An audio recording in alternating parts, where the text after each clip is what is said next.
كلام آخر إليه، هذا الكلام باللغة الفارسية. دققوا النظر. مالكية حق تعالى يعني الله مالك الأشياء. زين، المسلم هم يقول الله مالك الأشياء. مالكية حق تعالى كبإضافية إشراقية وإحاطية قيومية است. دع عنك معنى الإضافة الإشراقية والإحاطة القيومية. مالكية حق مالكية ذاتية حقيقية حق است.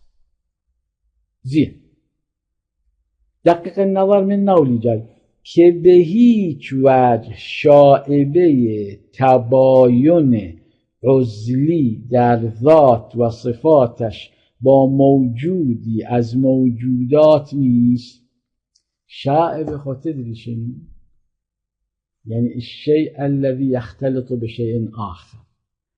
ماكو بأي صورة من الصور شائبة تباين اختلاف عزلي، يعني الله يكون منعزل عن مخلوقاته، مخلوقاته تكون منعزلة عنه.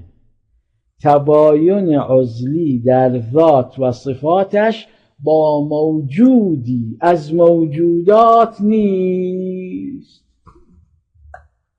أمامك الساعة الجدارية، هذه موجودة من الموجودات، الله نفس هذه الساعة.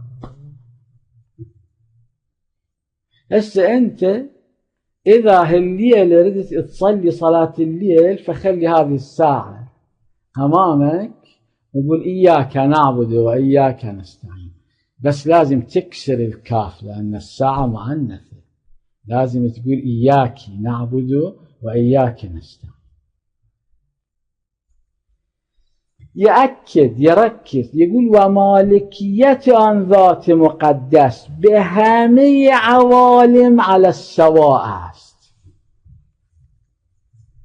يعني إذا الله عين كل شيء فإذا لا يقترب من شيء ولا يبتعد عن شيء، وإنما هو عين الأشياء. ومالكية عن ذات مقدس بهمه عوالم على السواء است. دقق النظر، بدون آنکه با موجودی از موجودات به هیچ وجه تفاوت کند. ماكو تفاوت بين الله وبين أحد الموجودات. الله عين الموجودات، الموجودات عين الله. وهذه الديانة يقال لها وحدة الموجود. وحدة الموجود يعني شنو؟ يعني الموجودات كلها واحدة مو كثيرة مو متعددة، وذلك الواحد هو الله عز وجل. بدون آنکه با موجودی از موجودات به هیچ وجه تفاوت کند یا به عوالم غیب و مجردات محیط تر و نزدیکتر باشد از عوالم دیگر. الله نفس المنظومة الشمسية، الله نفس المجرة، الله هم نفس الساعة الجدارية. بعد هسه هي فكر وهي تعرف الأمثلة مرة أخرى للتأمل. مالكية حق تعالى كبإضافية إشراقية وإحاطية قيومية است. مالكية ذاتية حقيقية حق است که به هیچ وجه شائبه تباین عزلی در ذات و صفاتش با موجودی از موجودات نیست.